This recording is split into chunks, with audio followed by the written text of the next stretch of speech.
Welcome to my everyday tech carry video. This episode is going to be a bit of a lightweight edition when it comes to everyday tech. My continuous goal with tech is that I pick products that seamlessly fit into my lifestyle and that are practical to use. In this video, you'll find me using products that are older, so you can look at this video as a budget tech carry video as well. If you are on a budget, you can go for some of these options. I'll take you along my day to show you what I'm rocking. And part of this video is sponsored by Arzen, more on them later. First on the list, I have a new product that I've been checking out. These are Solos Airgo 3 smart glasses, and I'm excited to tell you the things I've learned from it. Well, check this out. Can you explain why football is called soccer in North America? But start the explanation with a joke. Sure. Here's a lighthearted explanation, starting with a joke. Why is football called soccer in North America? Because in America, they prefer to use their feet for kicking balls. Unless it's Super Bowl Sunday. Now, for a more serious explanation. The term soccer actually originated in England in the late 19th century as a colloquial abbreviation of association. What a time to be alive. Solos Airgo 3 smart glasses are glasses that come with ChatGPT built in. The glasses also comes with blue light protection. The blue light protection matters a lot because it safeguards eye health and sleep quality by reducing the negative effects of long screen exposure. For smart glasses, that's a good bonus. The Airgo 3 glasses also comes with built-in speakers. You can listen to music, take calls, use ChatGPT, as well as use real-time translation and hear the translation through the speakers. I would say majority of my use for these glasses have been for blue light protection. The ChatGPT support is a very good bonus. If you have a work lifestyle that's more go, these glasses may be for you. I can see how they can be beneficial when you have to use ChatGPT for a quick information transaction. Even though ChatGPT provides you with chat results through the Solos Airgo 3 app, I feel that it's just easier to work and educate ChatGPT where you can actually type and tailor your prompts for the best results. But like I said, if you have a faster work pace and feel the need to communicate for shorter answers and shorter solutions, the Airgo 3s could really come handy for you. Personally, I see myself using these glasses more for blue light protection. And to use it for that purpose alone, the price seems to be overkill for myself. They start around $249 USD. And you know, a lot of people have mixed opinions about AI. Some arguments are correct and some arguments are kind of a little extreme. What are your thoughts on AI being implemented on mostly everything these days? Aside from all the tech, I'm trying to look for new ways to make my place look better, trying to keep it minimal, trying to keep it fresh. Last addition is this coffee table that is custom made. I think overall a nice addition to my setup would be more wood, so I'm looking for a new desktop or potentially a new desk that is more of a wood base. I actually took control of my cable management. I got the Undertable Signum cable tray from IKEA. $20, can't beat it. Lightweight everyday tech seamlessly enhances my lifestyle. It offers me convenience and efficiency on the go. There are a few pillars or categories that I consider before implementing a tech into my lifestyle. And these are the questions I ask. Does it enhance my creativity? Does it help me stay productive? And will it be on my way or seamlessly be a part of my everyday life with its size? If a product ticks multiple of these boxes, I'll have it with me on a day-to-day basis. I typically walk out of my apartment with 3 or 4 tech products, and some of them are wearable tech. Next one on the list is Apple Watch Series 4. This is like an old but gold kind of device. I'm extremely happy with how well it lasted me over the years. 90% of my use for the Apple Watch is to count my steps throughout the day, and I do like the small size factor. This watch is not really in your face. Of course, just like everything, it is easy to upgrade to the latest device, but I do like to be mindful when it comes to upgrading and thinking about the features that I need. This watch even has pinch gesture and fall detection. My main use case for the watch, like I said, is to count my calories burned at the gym or just day-to-day steps, along with basic methods of communication, like checking my incoming text without looking at my phone. And I'll be honest, the newest Apple Watches have not made me get rid of my Series 4, so I'll have it for a little while. I'm gonna step out, I got some errands to run. I'm gonna quickly run into IKEA. I know it's not a shocker. I feel like I go to IKEA in every video. I promise you, I don't go that much. I have a lunch on schedule today, and then there's a really cool product that I wanna show you, but it has to be nighttime for that. So things have been very busy for the past few weeks. I'm actually getting ready to travel this summer, and towards the end of May and the month of June I'll be away in Turkey and England. And I've always had the opportunity to travel during winter because that's when it kind of made sense for me. Now it's the first time in a while that I'm actually gonna travel during summer, and honestly I'm actually excited about that. The winter in Canada hasn't been too rough, but still I miss the beach vibes, so there's gonna be a lot of that this June. And of course during my travels I'm still gonna film and upload. There's gonna be a lot of travel tech kind of content coming. I'm gonna check out and test some new things and share that stuff with you guys. As I walk into this cafe, we'll talk about the next tech product, the iPhone 15 Pro. This is my second camera when I'm out and about, and it has the potential to be my first camera. I love using the log profile as it matches my professional footage with color grading. Not only it is great creatively, but I do a lot of my tasks over on my phone as well. I mean, I do prefer to type my emails over my laptop, but I'm able to carry my work with me always with my phone. So time to time, I do send emails over my phone. When some ideas come, I do take some notes. And I know some creators do prefer to have two phones, but I'm managing to keep things under one ecosystem and one device for now. Now, work stuff aside, I do a lot of my entertainment and news consumption through my iPhone 15 Pro. I find myself watching soccer highlights, try to stay productive, like keeping up with my social media posts, or listen to a podcast while eating this brownie.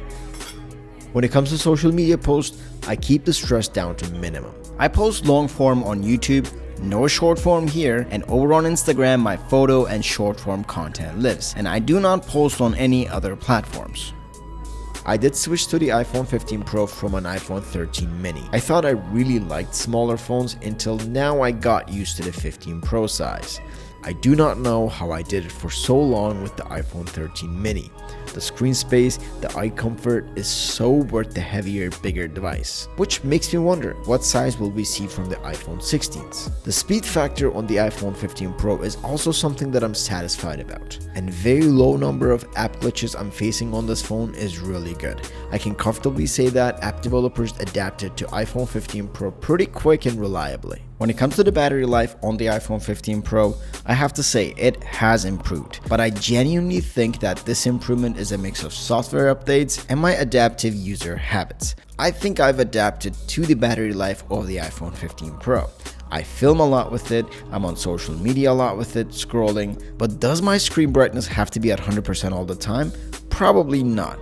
These are the little things I'm talking about. And let's say I'm gonna have a long day being out and potentially won't be able to get back into my car to charge. I'll just bring a power bank with me. And what I have on right now is the Snap Power Set from MOFT. MOFT does continuously support the channel, and the Snap Power Set is something that I've been checking out lately. It is a phenomenal way to give yourself a little battery boost while keeping the things that you carry to a minimum. The thing that I love about the Snap battery is that it doesn't make charging inconvenient. It is slim to carry, it is light, and with the leather-like look, it looks slick. I use it a lot with MOFT Snap-on phone stand. It's a great kit, and on a day like this where I'm gonna be out for a while, I'll wear a small man's bag to make sure everything fits and I can manage everything. And whoops, everything didn't fit in one frame, so I'm gonna realign everything. These are almost all the products that I have with me today. I'm out for about 5-6 hours. For me, there's not much of a productivity goal. It's just nice to step out and do something outside of my apartment. Good coffee, super kind people. Now heading over to IKEA, I got my walls painted to white, but now the space looks really blank. I need to slowly start filling the walls without overdoing it, of course. But the problem with going to IKEA with an open mind is that you kind of overthink your decisions, rather than if you have an inspiration in mind, you can just grab what you need. Didn't get much of an inspiration from IKEA. I think I gotta do some more research. Heading over to have some pizza for lunch. Pizza is my weakness and I haven't had it in a long time. And I'm filming all of this stuff at the restaurant with my iPhone 15 Pro, using the ProRes RAW format with the log profile.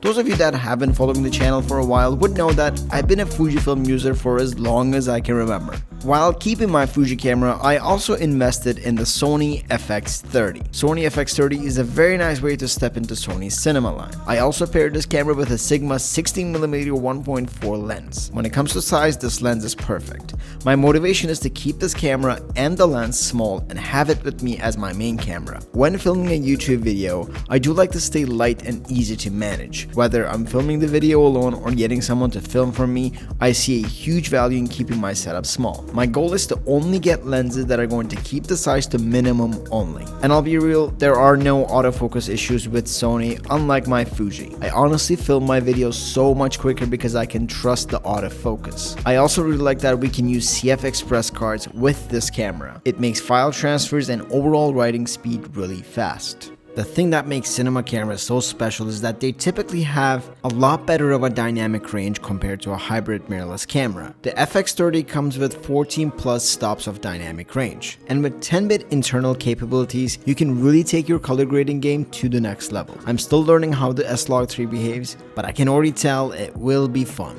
The FX30 is a 6K APS-C size sensor, and this brings a very good oversampled 4K quality video. If you want to experiment and get into cinema line cameras, the FX30 may be the one for you, especially if you are sensitive about keeping things under a certain budget. This camera is probably the cheapest, the most value-friendly camera out there as for cinema cameras. And like I said, it has a phenomenal autofocus. This whole shot was filmed using autofocus. It's one take, I'm running into no issues. The lens I paired with this camera is a Sigma 16mm 1.4 lens. The FX30 is not known for a great low light performance, so definitely choosing an aperture like 1.4 helps when filming in low light. I don't really film stuff in low light, so that's not something I value a whole ton. What I value though is a reliable autofocus, great color depth for color grading, and having some of the latest features on a smaller camera body. It's been a couple weeks with the FX30, I'm super happy about the switch, but to be fair, I will still use my Fujifilm camera quite a bit. Now, I have to talk about the AirPods. They are definitely in my day-to-day life.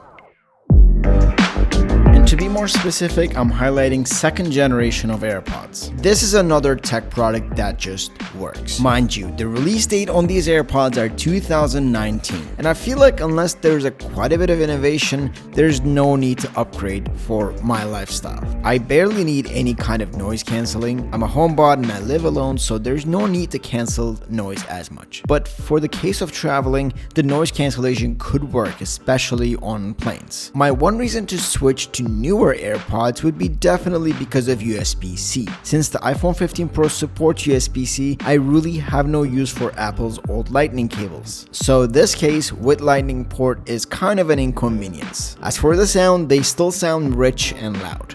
Even though I've dropped my AirPods quite a few times, I've had no issues to this day. And I've had them for quite a few years. And I remember thinking, if I buy AirPods, I will definitely lose the earbuds. I have never lost them. I use them quite a bit, so I always have a reason to keep them around me at all times. One tip I would give you, always keep your AirPods in their cases. Use them, and when you're done with them, put them back in their cases. That way they're charged and secure. I also have them on my Find My app as well. If you game on the PS5, the AirPods won't connect to your PS5 as headphones, so I just connect to my TV and use that as the output. And it works fine. And now that it's getting dark out, I have a product that I need to show you. This is Boom 3 by Arzen. This is a projector that comes with impressive built-in speakers and smart TV capabilities. Boom 3 is able to give you an HD image with HDR10, as well as help you keep things minimal with a 36-watt speaker system that consists of 6 speakers. You get 2 HDMI, 2 USB, and an audio output port with the Boom 3. As for the operating system, the Boom 3 comes with Smart Zen OS, and so far it has been a very fast operating system for me. With the operating system, you are able to dive deep into custom settings and try out new apps, which makes the Boom 3 a smart projector. You also get a remote control that has YouTube, Netflix, Netflix and Amazon Prime shortcuts. The setup process is extremely easy. I actually have my Boom 3 on a light stand, and when it comes to setting up the picture, the process is pretty easy. It does adjust focus automatically, although if you want, you can dial it down manually. I have my Boom 3 just reflecting on my wall. I do have straight white walls now, so it does work out fine for my case. Some of us don't have the room for a large TV. My use case for the Boom 3 will be to use it as a way to consume videos, soccer highlights, or movies while working. I do like having something on while I work, so this is gonna be perfect for me. And with this, I can use my second screen, which is my MacBook screen, more productively rather than keeping videos on there. You know, the cool thing with this is that I can actually run a background in the back for like talking head videos like these. I'm gonna try to experiment with that. That should be pretty fun. Now, I am new to using projectors, but there are two things I do like about the Boom 3. Firstly, 500 lumen brightness. It is a bright screen. It does give you a fair amount of brightness. And secondly, I do like that it does come with speakers, and the speakers are impressive. They're not just there to get the job done. In my opinion, they perform well. Here's a quick listen of the sound with some of the sound modes.